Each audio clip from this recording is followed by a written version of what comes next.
በስመ አብ ወወልድ ወመንፈስ ቅዱስ አሐዱ አምላክ አሜን።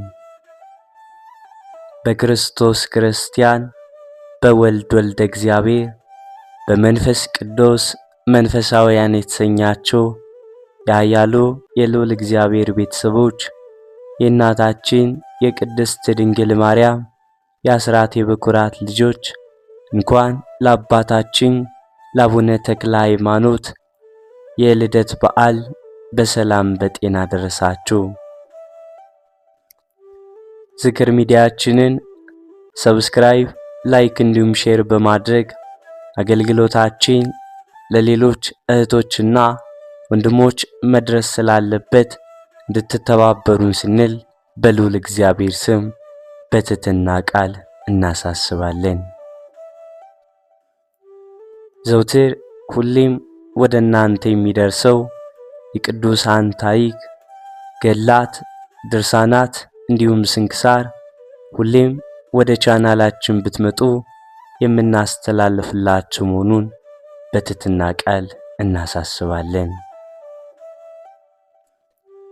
የቅዱሳኑን ገድላቸውን፣ ድርሳናቸውን በማዳመጥ አሰረ ፍኖታቸውን በመከተል የኑሯቸውን ፍሬ እንመስላቸው ዘንድ ይገባልና ከቅዱሳኑ ረድኤታቸውን በረከታቸውን ያውልብን ያሳድርብን ዘንድ የልዑል እግዚአብሔር መልካም ፍቃድ ይሁንልን። ከአባታችን ከአቡነ ተክለ ሃይማኖት ረድኤታቸው በረከታቸው ከኛም ከመላው ሕዝበ ክርስቲያን ላይ አድሮና ጸንቶ ይኑር አሜን። ከዚህ በመቀጠልም የአባታችን የአቡነ ተክለ ሃይማኖትን ገድላቸውን እናሰማለን።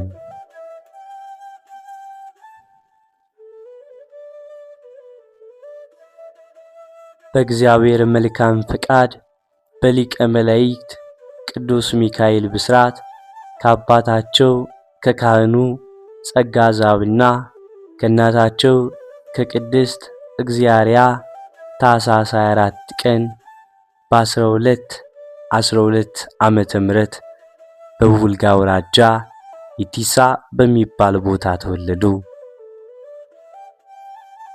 ቦታው በአሁኑ ሰዓት ደብረ ጽላሊሽ ኢቲሳ ተክለ ሃይማኖት ተብሎ ይጠራል። በተወለዱ በሦስተኛውም ቀን እሁድ ከጠዋቱ በ3 ሰዓት ከእናታቸው እቅፍ ወርደው አሐዱ አብ ቅዱስ፣ አሐዱ ወልድ ቅዱስ፣ አሐዱ ውእቱ መንፈስ ቅዱስ፣ አንድ አብ ቅዱስ ነው፣ አንድ ወልድ ቅዱስ ነው፣ አንዱ መንፈስ ቅዱስ ቅዱስ ነው በማለት ሥላሴን አመስግነዋል።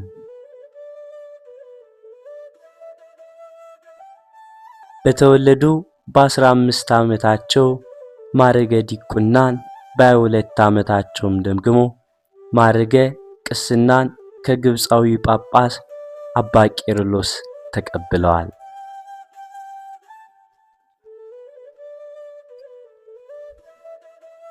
ወላጆቻቸው ያወጡላቸውም ስም ፍስሐ ጽዮን ነው። በአንድ ወቅት ሕፃኑ ፍስሐ ጽዮን ወደ ጫካ ለአደንም ሄዱ። በዚያችም ዕለት ጌታችን አምላካችን መድኃኒታችን ኢየሱስ ክርስቶስም ተገልጦ ጸጋ መንፈስ ቅዱስን አሳደረባቸው። ለሐዋርያዊ አገልግሎት ወንጌል ወዳልደረሰበት ቦታ እንደሚልካቸው ማስረዳቸው። ቅዱስ ሚካኤልም ከአውሬ አዳኝነት ሰውን ወደ እግዚአብሔር መንግሥት ለመመለስ እንደተመረጡ አጋንንትን የማውጣት ታምራትን የማድረግ ሥልጣን እንደተሰጣቸው ስማቸውም ተክለ ሃይማኖት እንደሚባል ትርጓሜውም ተክለ አብ፣ ተክለ ወልድ፣ ተክለ መንፈስ ቅዱስ ማለት እንደሆነም አስበሰራቸው።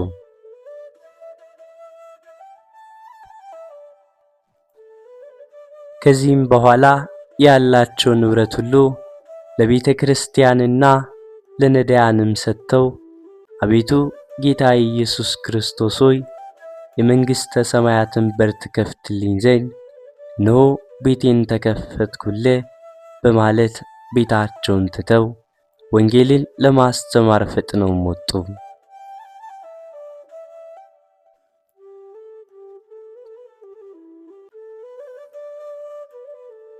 ከዚያም ጊዜ ጀምረው በመላው ኢትዮጵያ የተዘዋወሩ ወንጌልን በመስበክና ታምራትን በማድረግ ብዙ አሕዛብን ከአምልኮተ ጣዖት ወደ አምልኮተ እግዚአብሔር ከገቢረ ኃጢአት ወደ ገቢረ ጽድቅ መልሰዋል።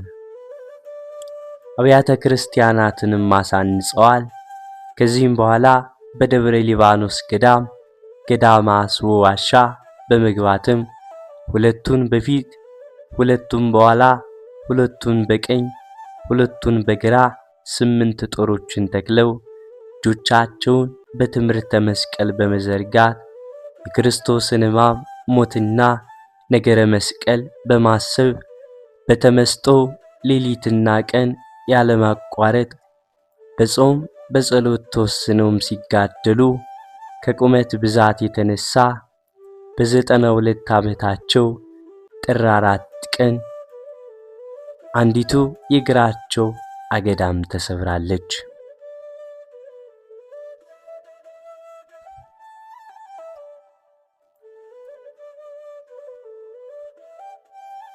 ደቀ መዛሙርቱም የመንፈሳዊ አባታችን ስባራ አጽም የአጽም ስባሪ አክብረው በሥርዓት አኑረዋታል።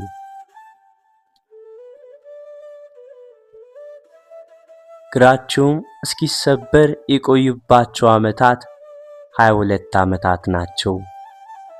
ለ7 ዓመታት በአንድ እግራቸው ቆሞ ያለ ምግብና ያለ ውሃ በትርምት ሌሊትና ቀን እንደምሰሶ ጸንተው በትጋት ለሰው ዘር ሁሉ ድነትን ሲለምኑም ኖረዋል።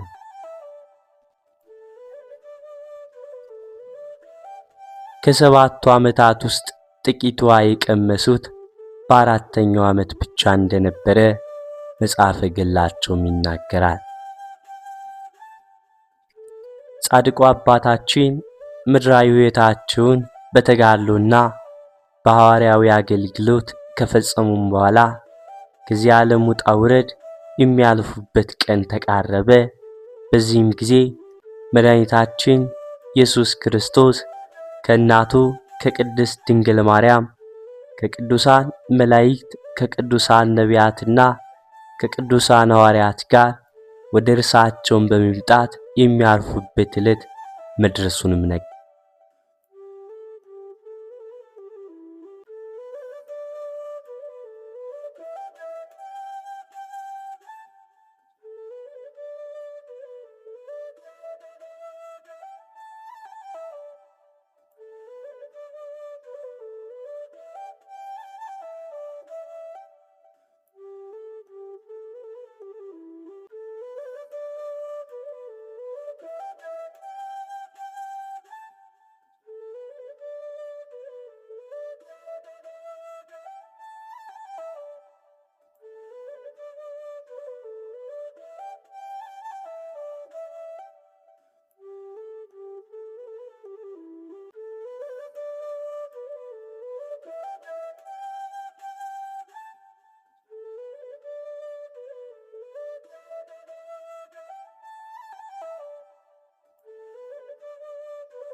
በዚችም ዕለት ሰሎንዶቅያ በምትባል በምስር አገር ሰይጣንን ያናገረው አባ ጳውሊ አረፈ። የዚችም አገር ሰዎች የሄሮድስ ወገን የሆኑ ክፉዎች ናቸው። ለእነርሱም ሕግ ያላቸው ሴቶችና ወንዶች በአንድነት ከውሽባ ቤት ገብተው ያድራሉ። አባ ጳውሊም ወደዚያች አገር ደረሰ። ከእርሱም ጋር ጎልማሳ ዲያቆን ነበረ። በረቡዕ ቀንም ሴቶችና ወንዶች በአንድነት ወደ ውሽባም ቤት ሲገቡ አይቶ አደነቀ። ከእርሳቸውም አንዱን ለምን ይህን የከፋ ሥራ ሠራችሁ አለው። ያም ሰው አባቶቻችን እንዲህ ሲሰሩ ኖሩ፣ እኛም እንደነርሱ እንሰራለን አለው።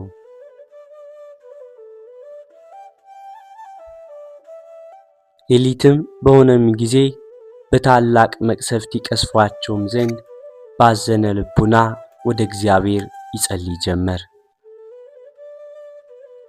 ጸሎትንም ሲፈጽም ጥቁር ሰው ከውሽባ ቤት ራቁቱን የእሳት ሰይፍ ተሸክሞ መጣ። አባ ጳውሊም አንተ ማነ? ማንንስ ትሻለህ አለው። እኔ ሰይጣን ነኝ፣ አንተ ወደ እርሱ በመለክ ጊዜ ጌታ ላከኝ አለ። አባ ጳውሊም የምታስትበትን ሁሉ ትነግዘኝ ዘንድ ትነግረኝም ዘንድ እለምናለሁ ጠይቃለሁ አለው። ሰይጣንም የምትሻውን ጠይቅ አለው። አባ ጳውሊም ያለ እግዚአብሔር ፈቃድ በሰው ላይ ታድር ዘንድ ምክንያት እንዴት ታገኛለህም አለው። ሰይጣንም ሰው በእግዚአብሔር ሕግ ጸንቶ ሳለ የአብ የወልድ የመንፈስ ቅዱስን ስም በሚጠራ በንጽሕና ሆኖ ክርስቶስን ሥጋና ደምን በሚቀበል ላይ ለማደር ስልጣን ከቶ የለንም አለው።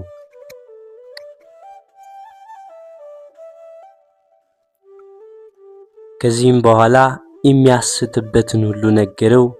በዚያንም ጊዜ የሰይጣን መልአኩ ተለውጦ እንደ እሳት ነበልባል ሲሆን አባ ጳውሊም ተመልክቶ ደነገጠ። ወዲያውኑ ከእግዚአብሔር የታዘዘ መልአክ ተገለጠለትና በልቡ አጽናናው።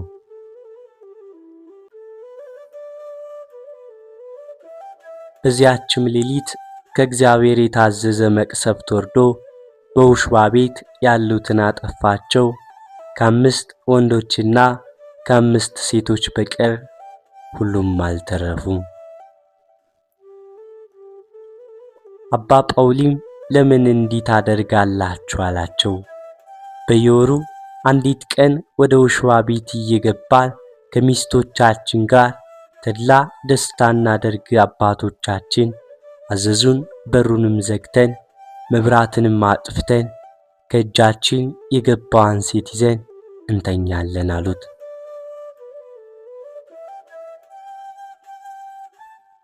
ከእናንተ ውስጥ ልጁን ወይንም እህቱን እንዴት ያውቃል አላቸው። እንደ እንስሳ በመሆን እንጂ ማወቅ የለም አሉት።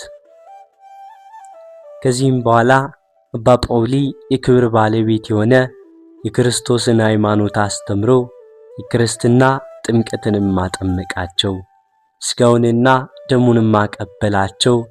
ከዚህም በኋላ ወደ ባቱም ተመልሶ ገድሉን በፈጸመም ጊዜ በመልካም ሽምግልና ወደ እግዚአብሔር ሄደ። ለእግዚአብሔር ምስጋና ይሁን። እኛንም በዚህ ደግ አባት ጸሎት ይማረን፣ በረከቱም ከኛ ጋር ትኑር አሜን።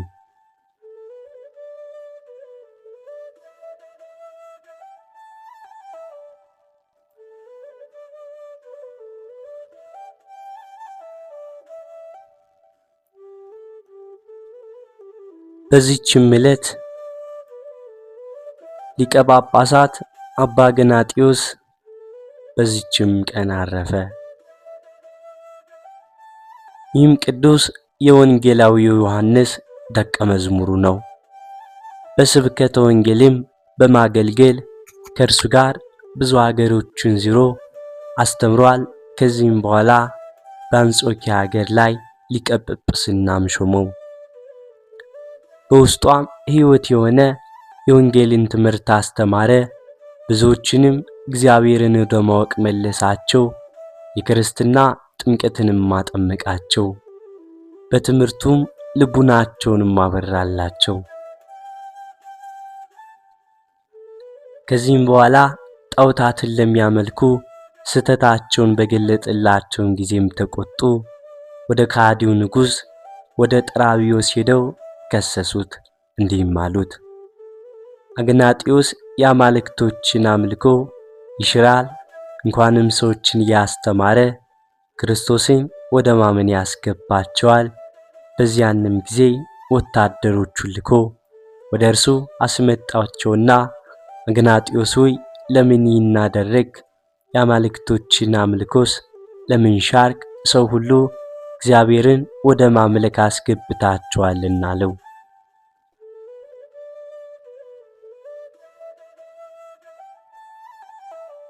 አግናጢዮስም ንጉሥ ሆይ ቢቻለኝስ የክብር ባለቤት ወደሆነ ወደ ክርስቶስ አምልኮት ባስገባ ነበር አለው።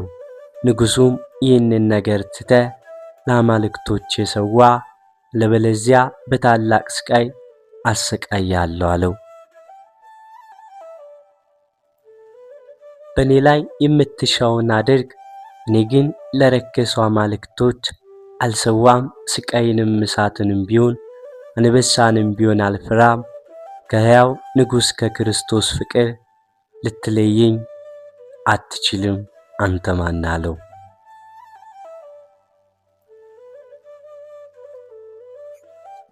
ይህንንም ሲሰማ ንጉሡ ተቆጣ፣ ያሰቃዩትም ዘንድ አዘዘ።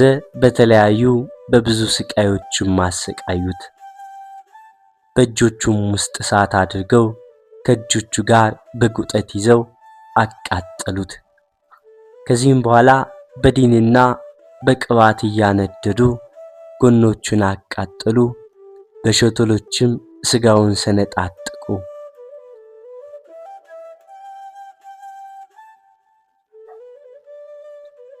ከማሰቃየትም በደከሙም ጊዜ የሚያደርጉበትን እስኪመክሩም ድረስ ከወህኒ ቤት ጨመሩት። ብዙ ቀኖችም በዚያም ኖረ። ከዚህም በኋላ አስታወሱት። ከወህኒ ቤትም አውጥተው በንጉሡ ፊት አቆሙት። ንጉሡም አግናጢዮስ ሆይ አማልክተኞችን ብታያቸው ውበታቸው ባማረ ነበር አለው። ቅዱሱም ንጉሥ ሆይ አንተ በክብር ባለቤት ክርስቶስ ብታመን ሙታኖችን የምታስነሳቸው በሽተኞችንም የምትፈውሳቸው ባደረገም ነበር። ንጉሡም ለፀሐይ ከመስገድ የተሻለ የለም አለ። የከበረ አግናጢዮስም መንግሥቱ የማያልቀውን ፈጣሪ ትተህ ለተፈጠረ ፀሐይ ትሰግዳለህን ብሎ መለሰለት። ንጉሡም ለራስህ መልካም አልክ፣ ነገር ግን በመተላለፍ የአንጾኪያንና የሶርያን ሰዎች ስበህ ወደ ክርስቶስ አምልኮት አስገባቸው እንጂ አለው። የከበረ አግናጢዮስም ተቆጥቶ ንጉሥ ሆይ ከንቱ የሆነ ጣዖትን ከማምለክ ሰዎችን ስለሳብኳቸውና ሰማይና ምድርን ወደ ፈጠረ ወደ ክርስቶስ አምልኮት ስላስገባዋቸው በእኔ ላይ ትቆጣለህን? ለረከሱ ጣዖቶችስ እንድትሰዋ ታዘኛለህን? እኔ ግን ቃልህን ተቀብዬ ለሰይጣናት አልሰዋም፣ ለእውነተኛ አምላክ ለአብ ለወልድ ለመንፈስ ቅዱስ እሰዋለሁ እንጂ አለው።